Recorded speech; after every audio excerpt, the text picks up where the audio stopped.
The Old Curiosity Shop by Charles Dickens. Chapter 45. In all their journeying, they had never longed so ardently, they had never so pined and wearied for the freedom of pure air and open country as now.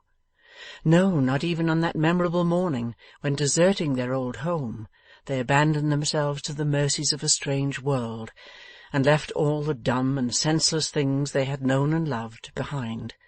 Not even then had they so yearned for the fresh solitudes of wood, hillside, and field as now, when the noise and dirt and vapour of the great manufacturing town, reeking with lean misery and hungry wretchedness, hemmed them in on every side, and seemed to shut out hope and render escape impossible. 2 days and nights, thought the child.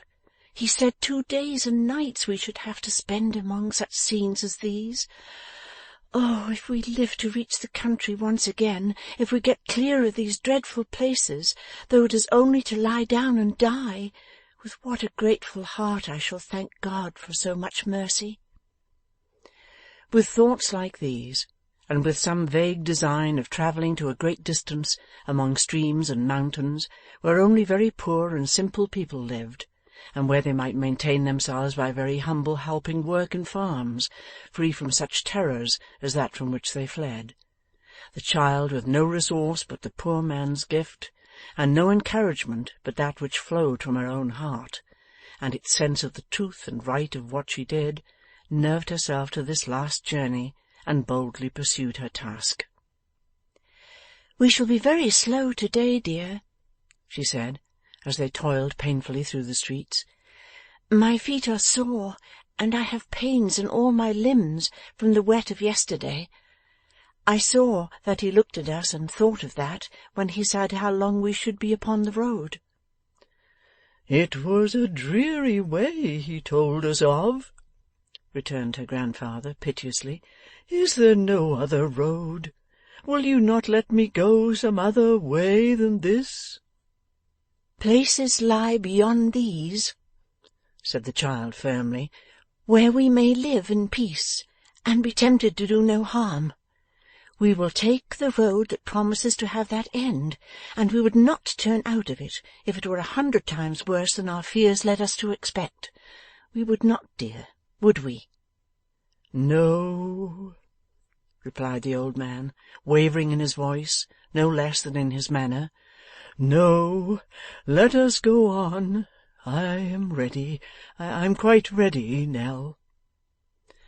The child walked with more difficulty than she had led her companion to expect, for the pains that racked her joints were of no common severity, and every exertion increased them.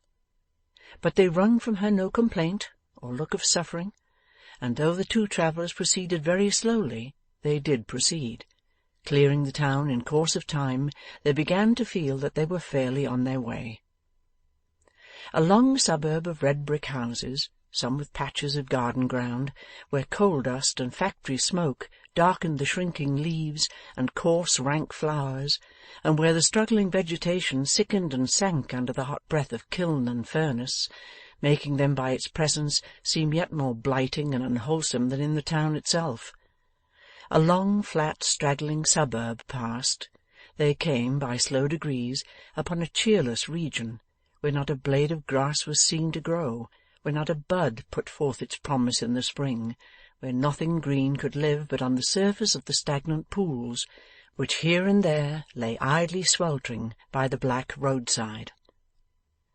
Advancing more and more into the shadow of this mournful place, its dark depressing influence stole upon their spirits and filled them with a dismal gloom.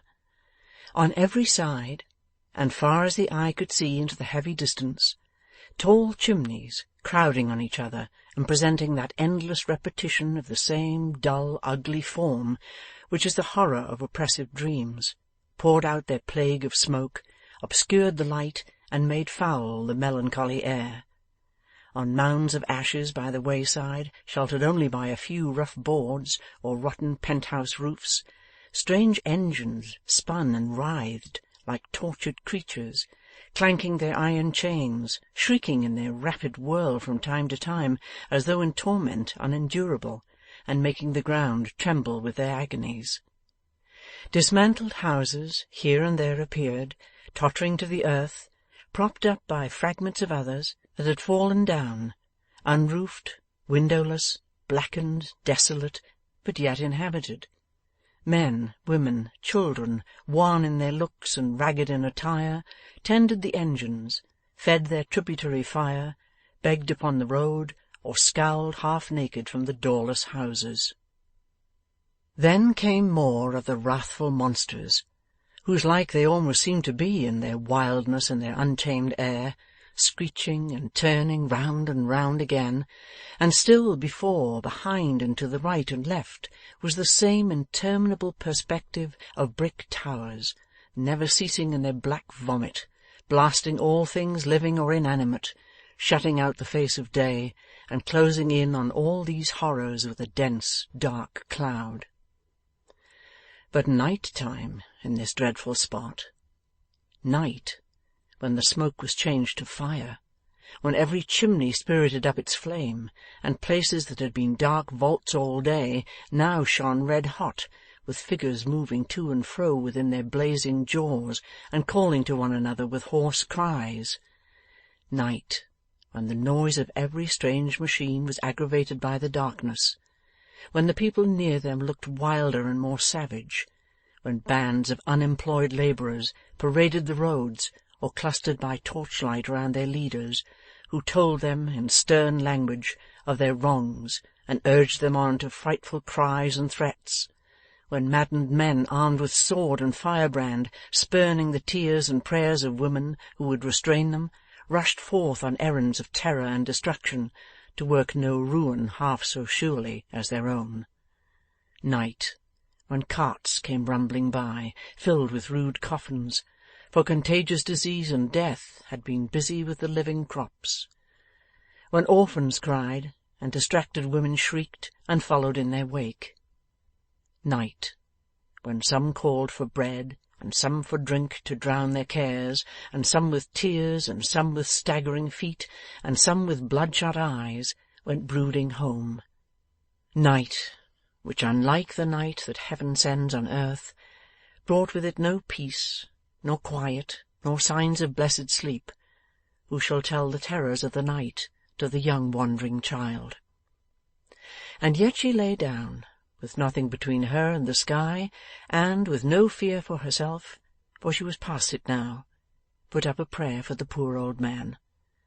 So very weak and spent, she felt, so very calm and unresisting, that she had no thought of any wants of her own, but prayed that God would raise up some friend for him. She tried to recall the way they had come, and to look in the direction where the fire by which they had slept last night was burning. She had forgotten to ask the name of the poor man, their friend, and when she had remembered him in her prayers, it seemed ungrateful not to turn one look towards the spot where he was watching. A penny loaf was all they had had that day. It was very little, but even hunger was forgotten in the strange tranquillity that crept over her senses. She lay down very gently, and, with a quiet smile upon her face, fell into a slumber. It was not like sleep, and yet it must have been, or why those pleasant dreams of the little scholar all night long? Morning came. Much weaker, diminished powers even of sight and hearing, and yet the child made no complaint. Perhaps would have made none even if she had not had that inducement to be silent, travelling by her side.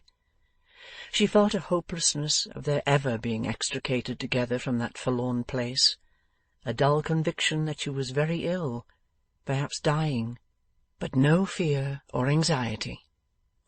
A loathing of food that she was not conscious of until they expended their last penny in the purchase of another loaf, prevented her partaking even of this poor repast.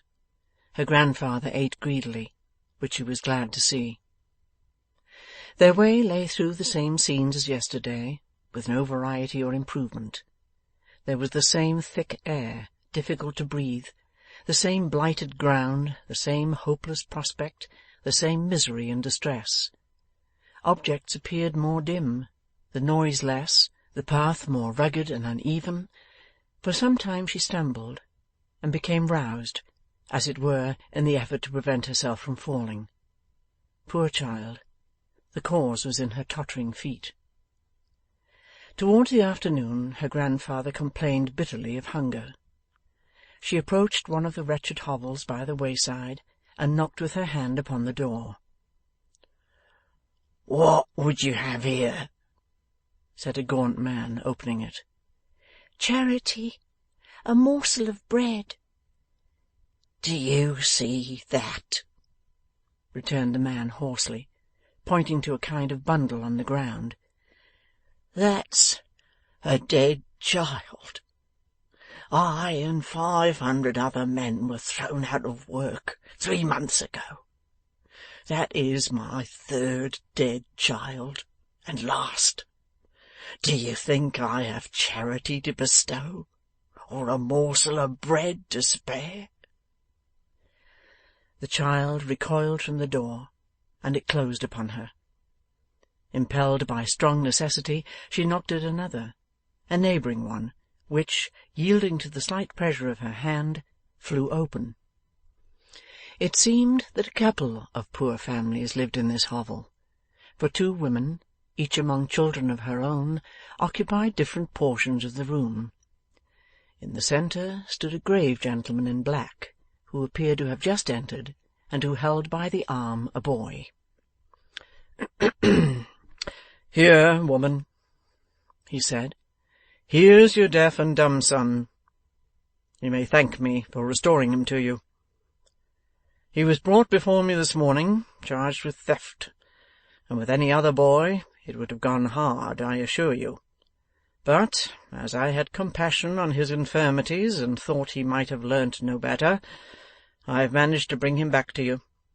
Take more care of him for the future." "And won't you give me back my son?" said the other woman hastily, rising and confronting him. "Won't you give me back my son, sir, who was transported for the same offence?" "Was he deaf and dumb, woman?" asked the gentleman sternly. "Was he not, sir?" "You know he was not." "He was," cried the woman. He was deaf, dumb, and blind to all that was good and right from his cradle.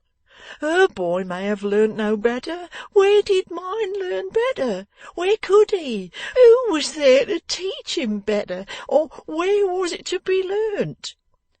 "Peace, woman," said the gentleman. "Your boy was in possession of all his senses." "He was," cried the mother, "and he was the more easy to be led astray because he had them. If you save this boy because he may not know right from wrong, why did you not save mine, who was never taught the difference? You gentlemen have as good a right to punish her boy, that God has kept in ignorance of sound and speech, as you have to punish mine, that you kept in ignorance yourselves. How many of the girls and boys, men and women too, that are brought before you and you don't pity, are deaf and dumb in their minds, and go wrong in that state, and are punished in that state, body and soul, while you gentlemen are quarrelling among yourselves whether they ought to learn this or that. Be a just man, sir, and give me back my son." "You are desperate," said the gentleman, taking out his snuff-box, "and I am sorry for you." "I am desperate," returned the woman, "and you have made me so. Give me back my son, to work for these helpless children. Be a just man, sir, and as you have had mercy upon this boy, give me back my son." The child had seen and heard enough to know that this was not a place at which to ask for alms. She led the old man softly from the door, and they pursued their journey. With less and less of hope or strength as they went on, but with an undiminished resolution not to betray by any word or sigh her sinking state.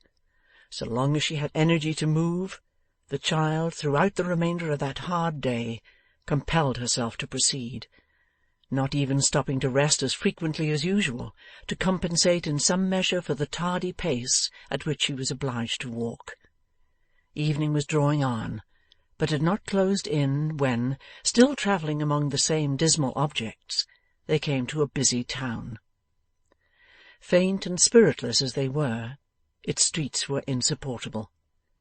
After humbly asking for relief at some doors and being repulsed, they agreed to make their way out of it as speedily as they could, and try if the inmates of any lone house beyond would have more pity on their exhausted state. They were dragging themselves along through the last street, and the child felt that the time was close at hand when her enfeebled powers would bear no more. There appeared before them at this juncture, going in the same direction as themselves, a traveller on foot, who, with a portmanteau strapped to his back, leaned upon a stout stick as he walked, and read from a book which he held in his other hand. It was not an easy matter to come up with him and beseech his aid, for he walked fast, and was a little distance in advance. At length he stopped, to look more attentively at some passage in his book. Animated with a ray of hope, the child shot on before her grandfather, and, going close to the stranger without rousing him by the sound of her footsteps, began, in a few faint words, to implore his help. He turned his head. The child clapped her hands together, uttered a wild shriek, and fell senseless at his feet. End of chapter 45.